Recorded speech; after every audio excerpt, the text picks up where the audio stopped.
Hi, my name is Robert Johnson, student from Nightingale College. I'm going to be doing a video skill of a subcutaneous injection. First things first, when I get to the facility, I'm going to wash my hands, right? And I also have hand sanitizer here, right? Just going to wash my hands here, right? Wash my hands. And for this injection, I'm going to make sure I first check the doctor's order. And the doctor's order, this injection will be for 1,000 units of a heparin injection, heparin sodium injection, and what we have on hand will be 10,000 units per 10 mLs, right? So I will have to do some conversions and dimensional analysis. So first things first, let me go ahead and first check the doctor's orders first. Let me make sure that I'm looking at the right medication first, everything first before I even get that far. I'm going to first check the orders. It's going to be, I'm going to check the doctor's order against the electronic health records, right? Checking those together.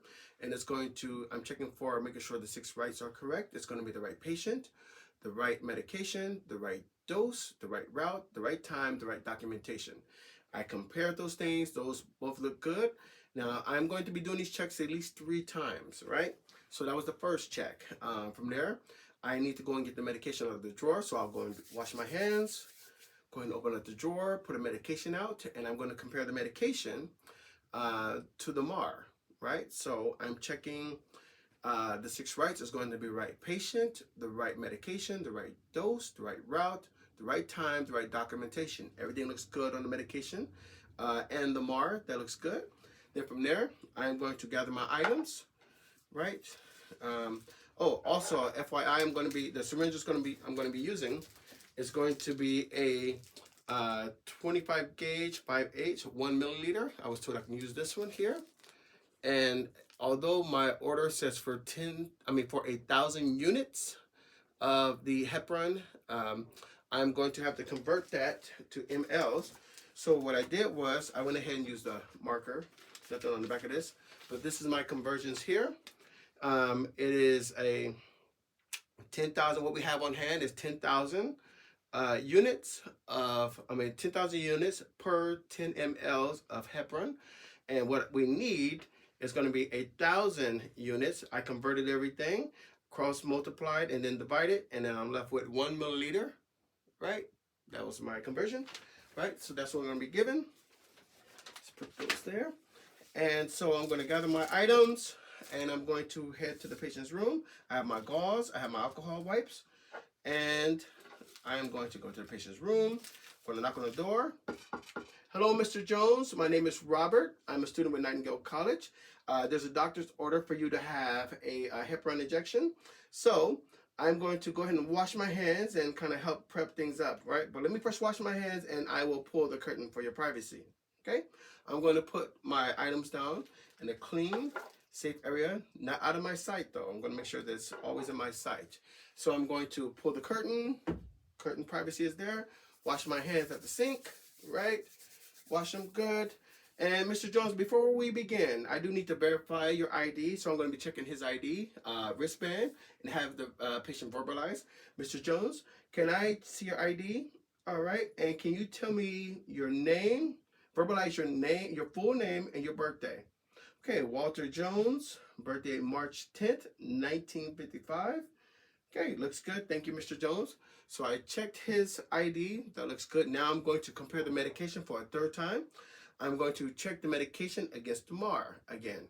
So I'm checking for the right name, the right patient, the right medication, the right dose, the right route, the right time, the right documentation. Everything looks good on that one there. So I'm going to go ahead and talk to Mr. Jones a little bit more about the medication before we begin. So, Mr. Jones, this is a heparin injection. Oftentimes, the doctors will prescribe this for atrial fibrillation with embolisms. Other reasons the doctors may prescribe this, because this is an anticoagulant, and because this is an anticoagulant, they often also use it for pulmonary embolisms or deep vein thrombosis.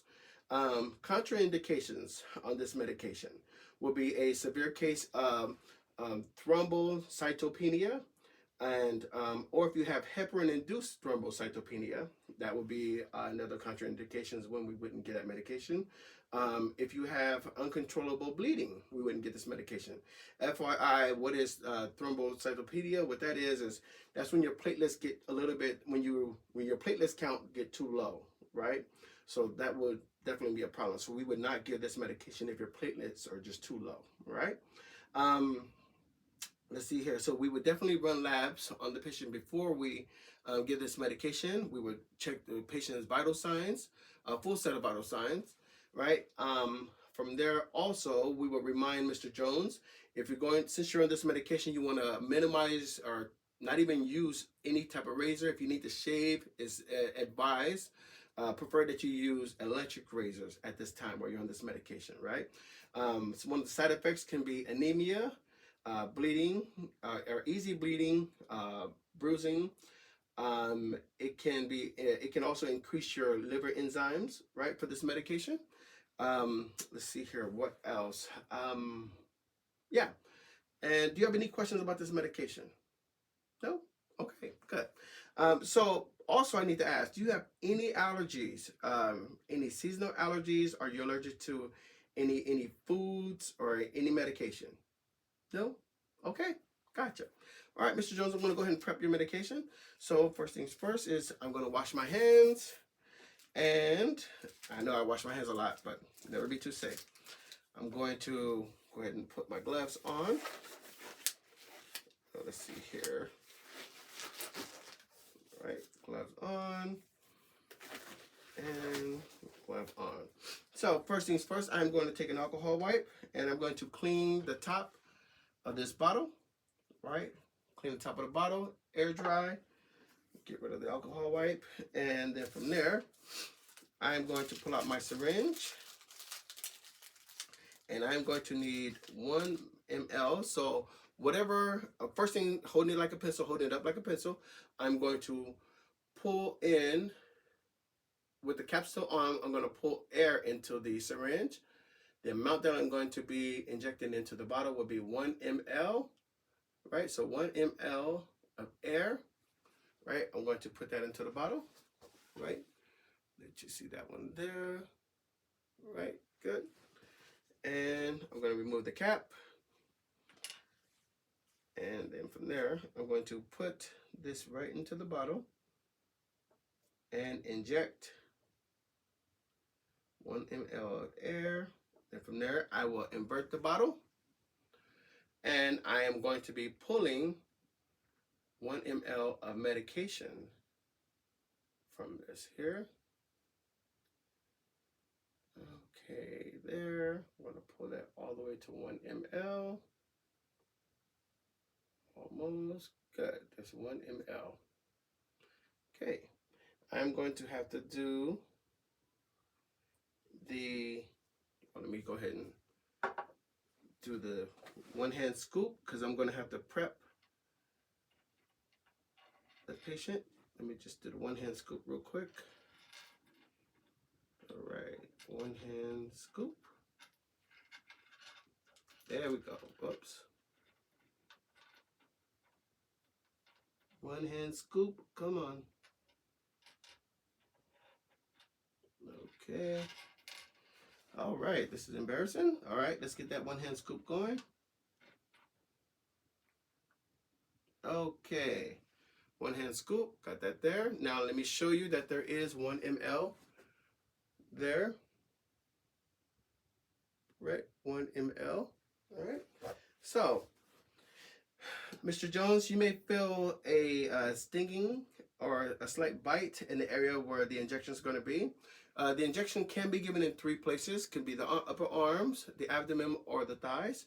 Mr. Jones had chosen to get it in the abdomen area, so it's going to be below the coastal region, the rib cage area, and we're going to use to the left of the umbilicus. So first things first is let me go ahead and palpate the area, right? Palpate the area. I'm looking for tenderness, any rashes, any bruises, any form of skin irritation. Everything feels right. Yep, there's no problem here. So I'm just going to go ahead and clear the site. Then we're going to go ahead and give the injection. So put that there, and it's going to be 5 centimeters there in a circular form, starting from the center and working my way out. Right? We're going to let that air dry. Right? So then from there also, I'm going to brace the skin before I give the injection. And I'm going to just measure with the cap still on. Just measure the area where the injection is going to be. All right, okay. So now I'm going to take the cap off with my palm down, keeping my palm down.